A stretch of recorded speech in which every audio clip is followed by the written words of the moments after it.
Saya bertanya, saya kan tinggal di masjid, jadi Ustaz sering saya dapati jam orang sholat di tempat saya tertinggal. Kadang bukan jam yang mendapat jamaah. Jadi jamaah tersebut memberikannya kepada saya karena saya tinggal di situ. Bagaimana itu Pak Ustaz? Buat pengumuman kehilangan, pernah saya buat nggak ada respon.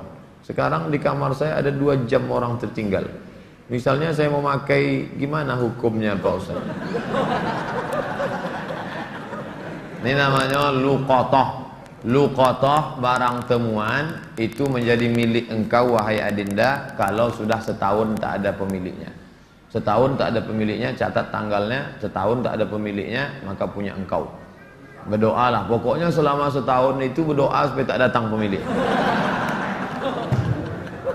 Kalau dalam setahun itu ada pemiliknya, apa boleh buat, belum rezeki. Mudah-mudahan ada yang kehilangan lagi. Kenapa sebagian orang tak mau baca Sayyidina dalam salawat Nabi? Apa alasannya? Alasannya karena katanya menambah-nambah. Allahumma salli ala Sayyidina. Yang tambah-tambah. Nabi tak pernah menyebut. Nabi sendiri menyebut. Ana Sayyidu waladi Adam. Hadis sahih. Ana Sayyidu waladi Adam. Aku pemimpin anak cucu Adam. Maka saya pun menyebut Allahumma salli ala Sayyidina Muhammad. Allahumma salli wa sallim alaih. Tapi saya tak ekstrim. Yang mau pakai Sayyidina silakan. Yang tak mau pakai Sayyidina tak apa-apa. Tapi saya pakai Sayyidina jangan salahkan. Dalam solat tak membaca bismillah dalam baca al-fatihah, apa solatnya sah? Tentang baca basmalah dalam fatihah hukumnya 3. Mazhab Syafi'i pakai bismillah jahar. Bismillahirrahmanirrahim. Syafi'i. Kalau Hanafi sama Hambali, Alhamdulillahi Rabbil Alamin Ar-Rahmanir Rahim. Itu Hanafi sama Hambali. Kalau Maliki tak pakai bismillah sama sekali. Allahu Akbar. Alhamdulillahi Rabbil Alamin. Itu Maliki. Tak ada yang salah. Yang jadi salah di mana? Ketika masjid itu bermazhab Syafi'i, ente masuk petantang petenteng pakai bismillah. Di situ letak kesalahannya. Makanya ketika Syekh Abdurrahman Sudes, Imam Masjidil Haram ke Istiqlal, dia pakai bismillah. Terkejut-kejut orang Jakarta. Pakai bismillah dia. Dia tahu Dr. Abdurrahman Sudes dari Ummul Qura. Sebutkan, jelaskan ciri-ciri Khawarij. Apakah membid'ahkan amaliyah orang lain merasa diri paling benar merupakan ciri-ciri Khawarij? Yang memancing saya ngajak-ngajak mau mengkhawarijkan Salafi. Nanti setelah saya khawarijkan Salafi, direkam, diupload, habis itu habislah saya diserang Salafi. Baca aja lah buku saya itu baik-baik. Capek saya dah kelai-kelai.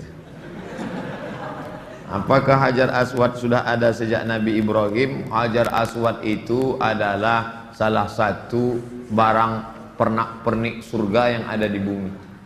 Hadisnya sahih bahwa batu Hajar Aswad itu dulu putih,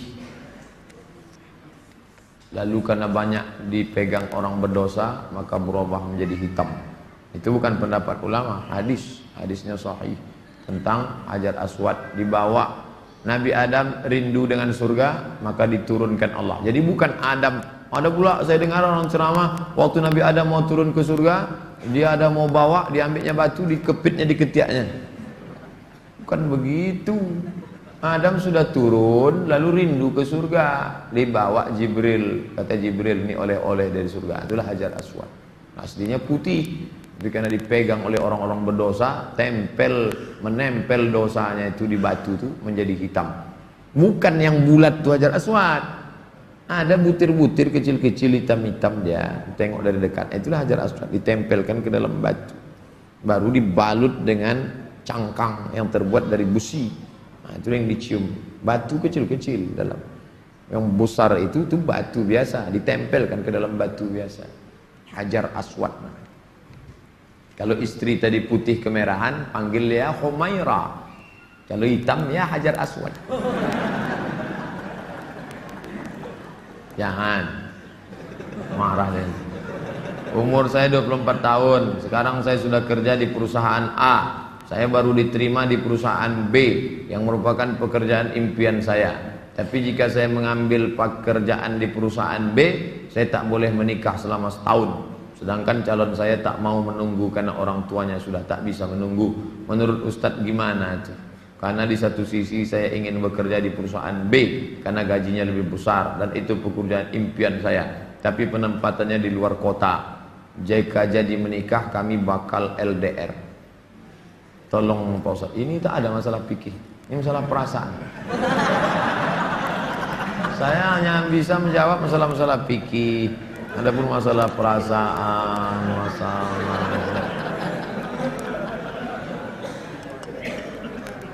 saya yang bisa saya jawab tuh halal, haram, makruh, mubah, rukun, syarat, wajib, sunat, sunat muakkad. Adapun masalah ini baiknya kalian duduklah musyawarah. Adinda, kita menikah ini kan saling pengertian. Aku kuliah pontang-panting mau kerja ini kerja yang paling. Tolonglah kau pahami keadaanku sekarang. Kalau dari awal aja dia tak bisa ngerti kita, gimana setelahnya? Ini belum lagi menikah, main paksa-paksa, tak bisa. Ini dua makhluk yang berbeda. Walaupun sama-sama mau makan telur ayam, yang satu mata sapi, yang satu dadar, bisa berkelahi. Ini harus mengalah. Hari ini aku mata sapi, besok kau dadar. Ya, lama-lama yang mata sapi suka dadar, yang dadar suka mata sapi. Harus begitu. Nah, kan keperasaan juga ujung. Berapa menit setelah berbuka baru azan Pak Ustaz? Waktu azan itulah berbuka. Tengok definisi puasa.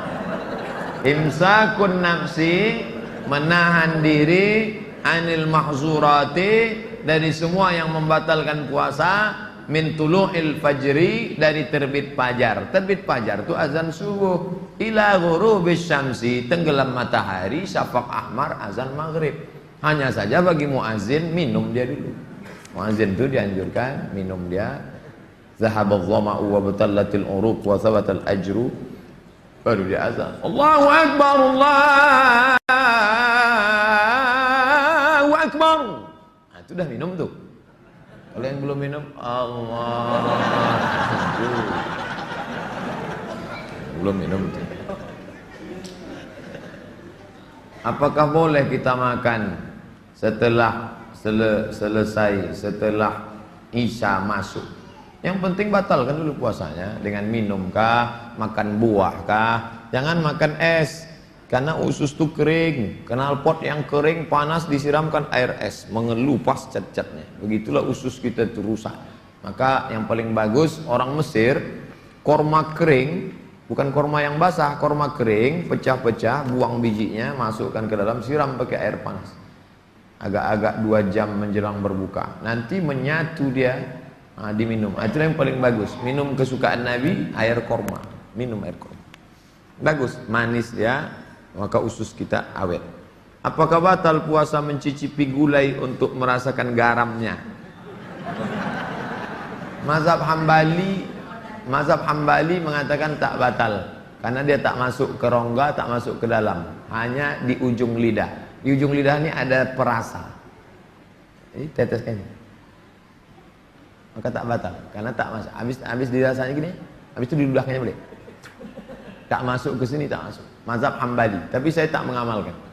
Saya tidak mengamalkan. Ini saya jawab, mana tahu nanti ada ustadz. Saya bilang tak boleh. Tiba-tiba ada ustadz mengatakan, oh tak tahu Ustadz Somad. Saya tahu, tapi saya tak amalkan. Kenapa? Membuka pintu celah. Saya tak menyalahkan Imam Hambali. Orang sekarang imannya tak macam Hambali. Asik mencicip aja dari pagi. Cicip, sikit-sikit cicip. Ustadz gimana cara menghafal Quran? Kami dulu aturan di Al-Azhar tidak pakai SKS, kuliah tak SKS, setahun dipaket 14 mata kuliah, 2 juz Al-Quran, tidak pakai SKS, tahun 1, tahun 2, tahun 3, tahun 4, 14, 2 juz, 2 juz, 2 juz, 2 juz. Jadi cara kami sebelum subuh dihafal dulu, 1 halaman, 1 halaman, sebelum subuh hafal 1 halaman, nanti ke masjid, qobliyah subuh baru diulang waktu baca. tahiyatul masjid itu dibaca, maka lama sholatnya karena mengulang setengah, satu rakaat setengah diulang. Tahiyatul masjid, qabliyah subuh, duha, qabliyah zuhur, ba'diyah zuhur, dalam sholat zuhur, qabliyah asar. Nanti asar distorkan ke syekh. Biasanya di tiang-tiang syekh nunggu ngapal. Tapi yang mau menghafal ngantri panjang, nyetorkan hafalan. Tradisi itu tak ada di Pekanbaru. Kalau di Mesir menyetorkan hafalan ngantri menjelang asar sampai maghrib, menyetorkan hafalan setengah juz. 1 hari, 2 hari. Jadi 20 hari hafal 1 juz. 20 hari. Nah, baru waktu yang lain dipakai untuk menghafal. Ujian tak boleh bawa buku. Masuk ke dalam hanya pena saja, bawa kertas tak boleh. Kalau ketahuan mencontek, ditangkap, bisa dicabut, deportasi.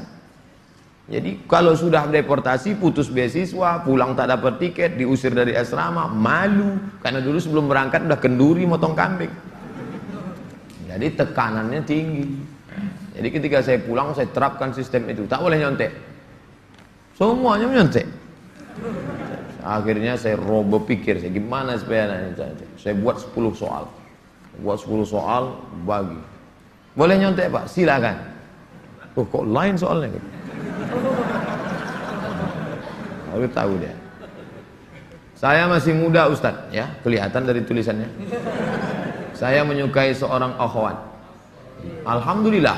Sempat antum suka ikhwan? Masuk antum yang 144 di. Apa yang harus saya lakukan Pak Ustadz? Kalau untuk meminang sekarang saya tak bisa karena masa kuliah. Saya nggak mau pacaran, tapi saya takut nanti akhwat yang saya suka ini diambil orang. Apa yang harus saya lakukan Pak Ustadz? Antum datang ke orang tuanya, Pak, saya mau minang anak bapaknya. Kapan kau nikah? Ya setelah selesai kuliah lah. Semester berapa sekarang? Baru daftar Pak.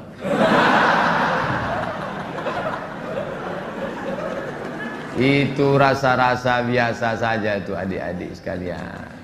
Nanti setelah sekalian kuliah, banyak yang lebih cantik, lebih mantap dari itu. Anggap ingin lalu aja. Tak ada. Nanti setelah kalian selesai, banyak yang lebih hebat lagi daripada itu. Maka tundukkan pandangan. Yang gadis-gadis bagus pakai cadar supaya tak nampak laki-laki wajah.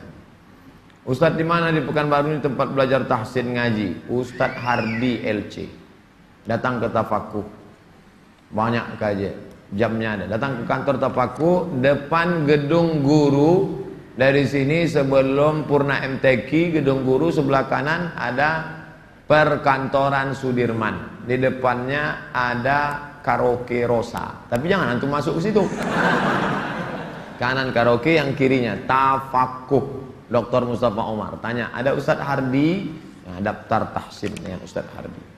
Ustadz Nabi Muhammad tak pernah cukup puasa sebulan pada bulan Sya'ban. Bagaimana kalau puasa bulan Rajab? Tak pernah, tidak pernah cukup puasa. Pernah Nabi. Bulan Sya'ban pernah Nabi sebulan. Karena Rasulullah SAW yasumu Sya'ban kullahu. Kata ulama makna kullahu, pernah dia sebulan. Tapi tidak tiap tahun. Pernah, tapi tidak tiap tahun. Bagaimana dengan Rajab? Rajab bagus. Mana dalil puasa Rajab? Wa minal hurumi fasum. Berpuasalah engkau di bulan-bulan haram. Bulan haram itu Zulqa'dah, Zulhijjah, Muharram, Rajab. Dalilnya umum. Ustadz gimana biar istiqomah sholat di masjid? Begitu sedengar azan langsung bangkit. Karena waktu azan berkumandang setan lari tunggang langgang. Wa alaiha duratun, sampai terkentut-kentut. Begitu terdengar azan, Allahu Akbar, Allahu Akbar, bangkit langsung berangkat. Jangan antum santai nanti aja lah nunggu iqamat. Oh enggak, langsung berangkat, langsung ke masjid. Intizarus shalah ba'da shalah, menunggu sholat. Paksa-paksakan sampai dia mendarah daging sehingga kalau tak sholat meleleh air mata antum. Itu baru terasa manisnya sholat jamaah. Apa saja penyebab rezeki dihambat Ustaz? Kami sudah kerja potong panting tapi hasilnya selalu kurang, malah hutang tambah banyak. Banyak berdoa kata Nabi pada orang yang diutang, Allahumma inni a'udzubika minal hammi wal hazan wal ajzi wal kasal wal jubni wal bukhul wa dhala'id daini wa ghalabatir rijal. berusaha. Kalau engkau belum diberi Allah, husnuzan pada Allah. Tak sulit bagi Allah menyehatkan Ayub, tak sulit bagi Allah menyelamatkan Yusuf, tak sulit bagi Allah membuat Ibrahim punya anak Ishak, tak sulit bagi Allah menolong Muhammad sallallahu alaihi wasallam. Dia hanya ingin menengok engkau terus berusaha dan berdoa. Bagaimana hukumnya dalam perjalanan menuju kajian Ustadz? Kami melaksanakan sholat maghrib di jalan. Setelah selesai sholat kami tak berzikir dan langsung melanjutkan perjalanan. Bagaimana itu Pak Ustadz? Sambil naik kendaraan itu kalian berzikir. Subhanallah, subhanallah, subhanallah, subhanallah, subhanallah, subhanallah, subhanallah. Alhamdulillah, alhamdulillah, alhamdulillah. Tet, subhanallah. Alladzina yazkuruna Allah qiyaman, berzikir waktu tegak, wa qu'udan, waktu berjalan, waktu duduk, wa ala junubihim, waktu berbaring. Zikir tak boleh putus. Kena mau cepat takut terlambat. Assalamualaikum warahmatullahi wabarakatuh. Tetap ba'diyah rawatib. Habis itu berzikir. Tak ada halangan. Ustaz, bila kita mempunyai masa lalu yang suram, apakah harus diungkapkan atau tidak pada calon suami istri? Dosa apabila tidak diungkapkan, tidak dikasih tahu. Ada keterus-terangan yang membuat hati orang luka. Tapi ada suatu yang antum sembunyikan bisa berefek hukum. Inishtarata saiban, inishtarata bikran. Kata Imam Ibn Taymiyah dalam kitab Majmu' Fatawa, dikutip oleh Imam Sayyid Sabiq dalam Fikih Sunnah. Yang punya teks Ibn Taymiyah, nama kitabnya Majmu' Fatawa. Dikutip oleh Sayyid Sabiq, dibuatnya dalam kitab Fikih Sunnah. Inishtarata bikran fapanat saiban falahul fashu. Kalau seorang suami mensyaratkan istrinya mesti perawan, ternyata tidak perawan, maka dia punya hak fasah membatalkan pernikahan. Jadi kalau sekedar antum dulu pernah nonton karaoke, tak perlu antum ceritakan. Ditanyanya, kau solihah? Insya Allah bang. Masa lalumu, siapa yang tak pernah punya masa lalu? Emangnya kau suci? Tapi kalau sudah masalah implikasi hukum, antum mesti terus terang. Karena kalau antum bohong, maka dia punya hak fasah. Nah, ini hati-hati. Setelah itu cerita, tapi bahaya juga. Ini kalau cerita dia tak jadi, tak mau. Bukakannya ke yang lain, alamat. Pokoknya gawat lah itu dah. Bila wanita menolak menikah karena alasan menuntut ilmu yang disuruh orang tuanya, bagaimana menurut Pak Ustadz? Kenapa dia tak mau menikah? Ayahnya maksa dia harus selesai S3 baru nikah. S2 23, S3 tambah lagi, S2 25, S3 3 tahun 28. Kau setelah doktor baru boleh menikah. Begitu kata bapaknya. Hadapi bapaknya. Keras bapaknya nih Pak Ustadz. Bapaknya orang apa? Orang Kabupaten Kampar. Ajak Ustadz Mustafa Umar. Bapaknya orang apa? Orang Jawa. Ajak Ustadz Jamhur. Jumpa sama Ustadz Jamhur. Assalamualaikum, Waalaikumsalam. Pripun kabari apik? Oh, katanya bapak tak mau ngasih anak bapak nikah sama dia. Saya bukan tak mau, itu saya ngasih alasan aja biar tak jadi sama dia. Ini orangnya baik Pak, baik orangnya, sopan. Oh, jadi ada pintu celah masuk ke dia. Bapaknya itu kan manusia, bukan robot. Ada hatinya. Kau sentuh tepat di hatinya, dia akan jadi milikmu untuk selamanya. Sebelumnya mau ucapkan selamat milad ke-40. Bolehkah itu mengucapkan selamat ulang tahun? Saya tak merasa 40. Saya lahir tahun 1397 Hijrah. Jadi umur saya sekarang sudah 42 tahun. Saya pakai Hijriah. Maksud pertanyaannya, bolehkah mengucapkan selamat ulang tahun? Pernah tak Nabi mengulang hari ulang tahunnya? Ya Rasulullah, kenapa engkau puasa hari Senin? Zaka yauma wulidtu, hari Senin aku lahir. Ada dia menyebut hari kelahirannya, tapi diisinya dengan ibadah. Kalau mengingat hari lahir dengan sedekah anak yatim, pergi ke jumpa Pak Yazid, sedekah. Pak Yazid, berapa anak yatim di sini? Ada 200. Tolong keluarkan. Semuanya, 5 orang aja Pak. Iko ada nasi bungkui kok. Makan bersama. Dek, makan ya. Adik kenapa tinggal di sini? Ayah saya meninggal, adik. Syukur atas nikmat. Tak salah. Tapi kalau dikumpul kawan-kawan, hari ulang tahun, dipecahkan telur ayam, telur itik, telur bebek, dikasih pula ini, diikatkan di tiang listrik, disiram kopi, rupanya ada kabel telanjang, kontak mati. Buat dosa aja. Saya punya teman, suka sekali berjudi, sudah berkali-kali saya nasihati, tak juga mau berhenti. Saya suruh teman lain juga tak mau. Bagaimana cara menyadarkannya Pak Ustaz? Panggil polisi. Angkat. Banyak jamaah kita polisi. Nanti saya kasih nomor. Jamaah kita banyak polisi. Saya kasih nomor. Di mana dia selalu main? Dia tangkap. Yang narkoba tangkap. Ada cerita. Kertas terakhir. Boleh sholat berjamaah di masjid agak jauh dari rumah, tapi musola lebih dekat dari rumah kita. Bagaimana yang lebih baik? Kalau di masjid yang jauh itu engkau pergi karena ada pengajian Ustadz Mustafa Umar, ada pengajian Ustadz Mawardi Muhammad Saleh, tapi masjid yang dekat tetap ada sholat berjamaah, boleh. Tapi kalau sampai masjid musola yang dekat rumah tak ada orang sholat berjamaah, istahwadan alaihimus syayatin, sekeliling kampung itu diganggu setan. Musola, surau, langgar, masjid yang sudah dikomitmen sholat berjamaah, tiba-tiba tinggal tak ada berjamaah, istahwadat alaihimus syayatin. Nah, jadi perhatikan baik-baik. Pak Ustadz, memang di situ tak ramai, tapi pasukan inti adalah. Oke, tak masalah. Antum pergi ke masjid sana karena ada pengajian di situ. Tapi kalau sampai kosong, antum yang azan di situ, antum azan sholat dulu, selesai sholat baru pergi ke sana. Azan subuh sudah siap di masjid musola. Kita sholat sunat fajar di rumah. Siap sholat sunat baru kita ke masjid. Apakah sah sholat? Apakah sholat sunat kita itu sholat sunat di rumah? Rumahnya dekat. Tapi kalau rumahnya jauh, sholatnya di masjid. Nabi sholatnya kan di rumah. Nabi itu jarak dia 22 meter. Dari mimbar Nabi ke dinding kamar Nabi 22 meter.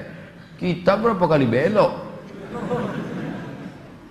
Terakhir, apa boleh sholat tarawih di masjid jauh dari rumah kita, sedangkan masjid musola ada dekat? Sama jawaban macam tadi. Ala hazihin niyah. Al-Fatihah. A'udzubillahi minasyaitonirrajim. Bismillahirrahmanirrahim. Alhamdulillahi rabbil alamin. Ar-Rahmanirrahim. Maliki yaumiddin. Iyyaka na'budu wa iyyaka nasta'in. Ihdinas siratal mustaqim. Siratal ladzina an'amta 'alaihim ghairil maghdubi 'alaihim waladdallin. Amin. A'udzu billahi minasyaitonir rajim. Bismillahirrahmanirrahim. Alhamdulillahi rabbil alamin. Wassalatu wassalamu ala asyrafil anbiya'i wal mursalin wa ala alihi wa sahbihi ajma'in. La tada' lana fi maqamina hadha wa fi sa'atina hadhihi dhanban illa ghafartah, wala hamman illa farajtah, wala dainan illa qadaitah, wala dainan illa qadaitah. Segala hutang kami bantu kami melunasinya ya Allah. Wala mumtahinan illa najahtah. Saudara kami yang sedang ujian pekerjaan, ujian masuk perguruan tinggi, luluskan ya Allah. Wala aziban illa zawwajtah. Yang akan menikah, mudahkan urusan pernikahannya ya Allah.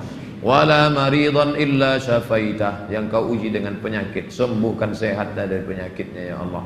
Wala mayitan illa rahimtah. Yang meninggal dunia, curahkan rahmat dan kasih sayangmu pada mereka ya Allah. Allahumma khtim lana bi husnil khatimah wa la taqtim alaina bi su'il khatimah. Allahumma ja'al akhir kalamina 'inda intihai ajalina. Jadikanlah akhir kalam kami ketika ajal kami sampai. Qaula la ilaha illallah. Rabbana atina fid dunya hasanatan wa fil akhirati hasanatan wa qina adzabannar. Sallallahu ala sayyidina Muhammadin wa ala alihi wa sahbihi wasallam. Walhamdulillahi rabbil alamin. Taqabbalallahu minkum minna wa minkum taqabbal ya karim. Saya ucapkan selamat menunaikan ibadah Ramadan 1438 Mohon maaf zahir dan batin. Taqabbalallahu minkum taqabbal ya karim. Marhaban ya Ramadan. Wassalamualaikum warahmatullahi wabarakatuh.